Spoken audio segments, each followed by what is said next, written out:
spent the last decade subjecting myself to pain and humiliation, hopefully for a good cause, which is self-improvement. And I've done this in 3 parts. So first I started with the mind, and I decided to try to get smarter by reading the entire Encyclopedia Britannica from A to Z, or more precisely from AAC to Ziviec. And here's a little image of that. And this was an amazing year. It was really a fascinating journey. It was painful at times, especially for those around me. My wife started to fine me $1 for every irrelevant fact I inserted into conversation. So it had its downsides. But after that, I decided to work on the spirit. As I mentioned last year, I grew up with no religion at all. I'm Jewish, but I'm Jewish in the same way the Olive Garden is Italian. So, not really. But I decided to learn about the Bible and my heritage by actually diving in and trying to live it and immerse myself in it. So I decided to follow all the rules of the Bible, and from the 10 Commandments to growing my beard, because Leviticus says you cannot shave. So this is what I looked like by the end. Thank you for that reaction. Yeah, I look a little like Moses or Ted Kaczynski. I got both of them. So there was the topiary there. And yeah, there's the sheep. Now, the final part of the trilogy was I wanted to focus on the body and try to be the healthiest person I could be, the healthiest person alive. So that's what I've been doing the last couple of years. And I just finished a couple of months ago. And I have to say thank God, because living so healthily was killing me. It was so overwhelming, because the amount of things you have to do, it's just mind-boggling. I was listening to all the experts and talking to sort of a board of medical advisors, and they were telling me all the things I had to do. I had to eat right, exercise, meditate, pet dogs, because that lowers the blood pressure. I wrote the book on a treadmill. It took me about 1,000 miles to write the book.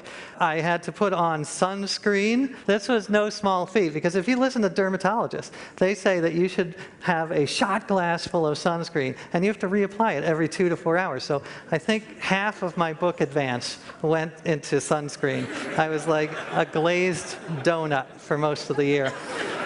There was the washing of hands. I had to do that properly. And my immunologist told me that I have to wipe down all of the remote controls and iPhones in my house, because those are just orgies of germs. So that took a lot of time.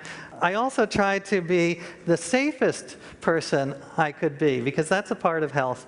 I was inspired by the Danish Safety Council. They started a public campaign that says, a walking helmet is a good helmet.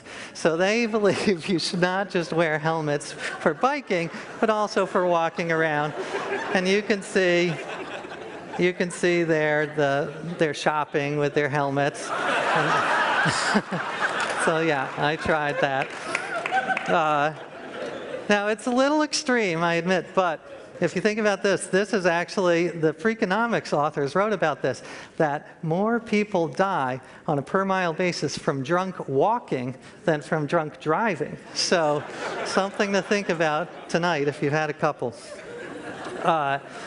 So I finished, and it was a success in a sense. All of the markers went in the right direction. I lost, my cholesterol went down, I lost weight. My wife stopped telling me that I looked pregnant, so that was nice. It was successful overall, but I also learned that I was too healthy, and that was unhealthy. I was so focused on doing all these things that I was neglecting my friends and family. And as Dan Buettner can tell you, having a strong social network is so crucial to our health.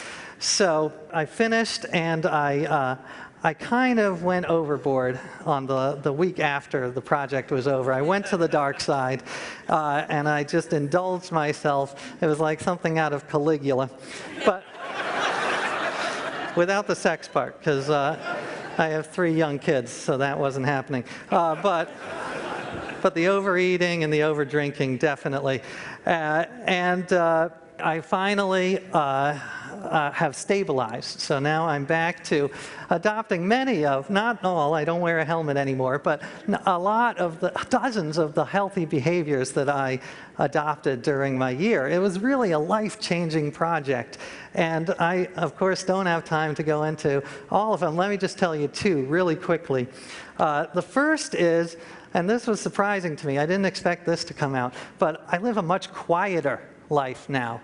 Because we live in such a noisy world, you know, it's so noisy. There's trains and planes and cars and Bill O'Reilly, he's very noisy. And this is a real underestimated, underappreciated health hazard. Not just because it harms our hearing, which it obviously does, but it actually initiates the fight or flight response. A loud noise will get your fight or flight response going, and this, over the years, can cause real damage, cardiovascular damage. The World Health Organization just did a big study that they published this year, and it said, it was done in Europe, and they estimated that 1.6 million years of healthy living are lost every year in Europe because of noise pollution, which is, so they think it's actually very deadly. So I have, and by the way, it's also terrible for your brain. You know, it really impairs cognition. And our founding fathers knew about this. When they wrote the Constitution, they put dirt all over the cobblestones outside the hall so that they could concentrate. So without noise reduction technology, our country would not exist. So as a patriot, I felt, you know, it was important to, I wear all the earplugs and the earphones, and it's really improved my life in a surprising and unexpected way. And the second point I want to make, the final point, is that, and it's actually been a theme of TED-Med, that joy is so important to your health. That you cannot, none of these behaviors, very few of these behaviors will stick with me unless there's some sense of pleasure and joy in them. And just to give you one instance of this, food, you know, the junk food industry is really great at pressing our pleasure buttons and figuring out what's the most pleasurable. But I think we can use their techniques and apply them to healthy food. To give just one example, we love crunchiness, mouthfeel.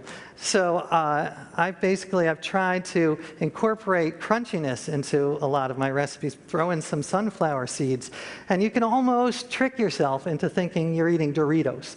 And it has made me a healthier person. So that is it. The book about it comes out in April.